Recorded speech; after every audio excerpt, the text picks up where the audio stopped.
Welcome to Week 1, Developing Gifts. I'm Steve Mattoon. I was told as a child growing up that every opportunity was open to me. The world was my oyster, pearls and all. Did I want to be a scientist? A fireman? Yes, I did.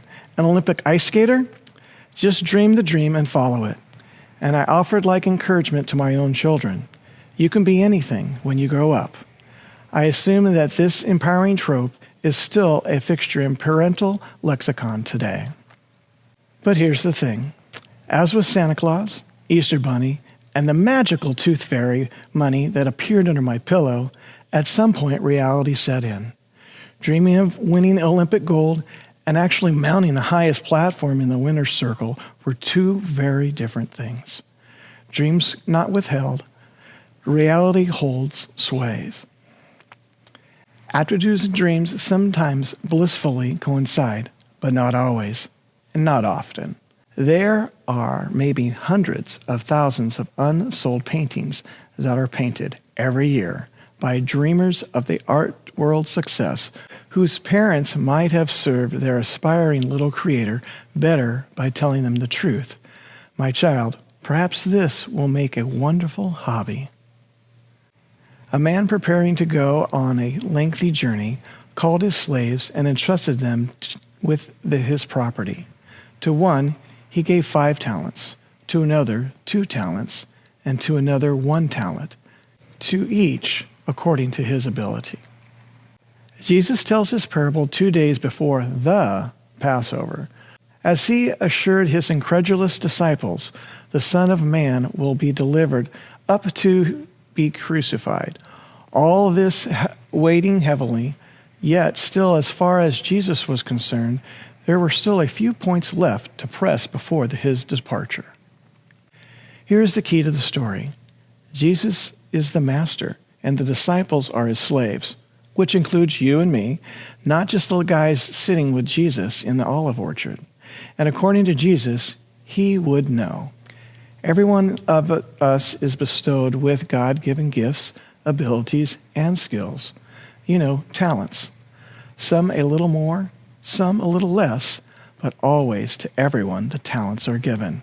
No one is left out. He who had received the 5 talents went at once and began investing them and made 5 more. So also he who had 2 talents made 2 more. But he who had received the 1 talent went and dug a hole in the ground and buried his master's money. As expected, at the end of his journey, the master returned home. He called his slaves together. He who had received the 5 talents came forward, bringing 5 talents more, saying, "Master, you entrusted me with 5 talents. Here, I have made 5 more." His master praised him, saying, "Well done, good and faithful slave. You have been faithful over a little. I will set you over much." And so it went with the slave who had been given 2 talents and presented his master with 2 more. "Well done, good and faithful slave. You have been faithful over a little. I will set you over much." This is not the first time the subject has come up. Jesus said, "To whom much was given, of him will be returned." But just as in the parable of the talents, this teaching is not about money. It's about your life and how you spend it. Okay, you may ask, what is my life worth? You, my friend, says the U.S. government, are worth a finite amount of paper and paint, $10 million. God thinks differently. Are not 2 sparrows sold for a penny? And not one of them will fall to the ground apart from God. Fear not, therefore, you are more valuable than millions of sparrows. Infinite value. That is what your life is worth. And God expects you will make the best with it. In 1902, a little boy was born in China to missionary parents. His name was Eric Little. As a young man, he was sent to the family's native Edinburgh, Scotland, for boarding school and university. He was smart, earned a degree in chemistry, and fast, cricket, rugby, and track his sports. Of him it was written, E.H. Little has that rare combination. pace, and the gift of rugby brains and hands, makes openings, snaps opportunities, gives the dummy to perfection, and does the work of three, if necessary, in defense, and carries unselfishly almost to a fault.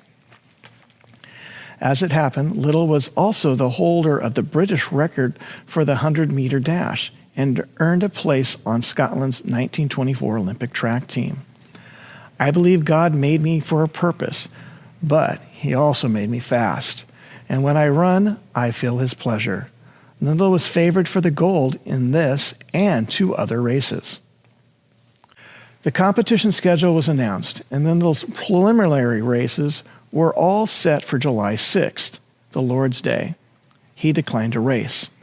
One would be hard-pressed to find a team, coach, or even a fan support such a decision today. Even then, it was not well received. The arguments would go something like this. You are laying down your teammates, country, homeland, or you made a commitment to the team, country, homeland.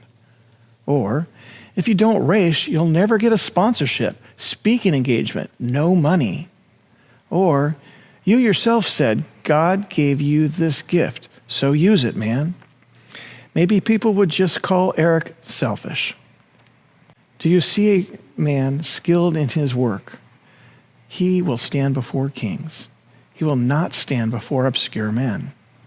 On the day, Sunday, of the Forsaken Races, Eric Little was standing in the pulpit of the church preaching. Still, Lyndall would get his opportunity to compete a few days later in the 400 meter. This was not his preferred distance. He was not favored to win, but Lyndall did win. He ran the 400 meter at the pace of a 100 meter dash, his head back, looking towards God in his trademark style. 47.6 seconds. It was a world record. Whatever you do, work heartily, as for the Lord and not for men. A short year later, he walked away from sports entirely to follow God back to China. It was fun, Little said, but there are other things that are more important. His real life, he believed, began after the Olympics. He also, who had received the one talent, came forward saying, Master, I knew you were a hard man, reaping where you did not sow, and gathering where you did not seed.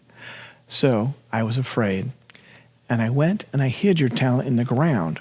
Here you have what is yours. But his master answered him, You wicked and slothful slave, you knew that I reap where I did not sow, and gather where I scattered no seed. Then you ought to have invested my money with the bankers, and at my coming I should have received what was mine in interest.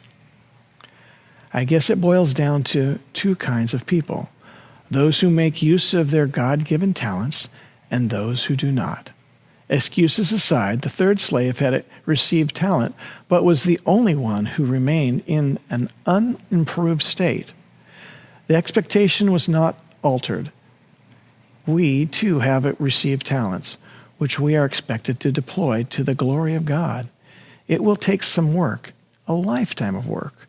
Does this make Jesus a hard man? Brother Lawrence of the Resurrection, a worthy government official turned penitent monk, believed, It is not necessary to have great things to do. I turn my little omelets in the pan for the love of God. He was assigned to be the monastery's cook, but his humble statement points to a crucial question. Who exactly determines the greatness of the things?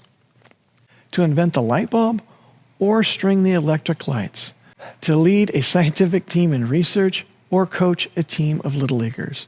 To change the course of history or tenderly change the diaper of a newborn for the 10th time today? Or is it a greater thing to win gold at the 1924 Olympics? Or to write from memory a chemistry textbook and then teach it to children and care for adults? He was a really good teacher and made chemistry fun. An octogenarian, former student, former captive, recalled about Eric Little. Do you see a man skilled in his work? He will stand before kings. He will not stand before obscure men. Inspiring words for sure. Still, here's what the proverb is not telling you: that you will become rich or famous or influential or even recognized for using and honoring your skills. You are, however, guaranteed to be useful, a good and faithful slave like Jesus, the Son of Man, who came not to be served, but to serve and give his life as a ransom for many. God will place new things before you all the time. For a season, you may be a painter or a runner, but then a husband, a wife, father, mother, business owner, even a little league coach. Doors will close, others will open. Today's dream may, in reality, be tomorrow's hobby.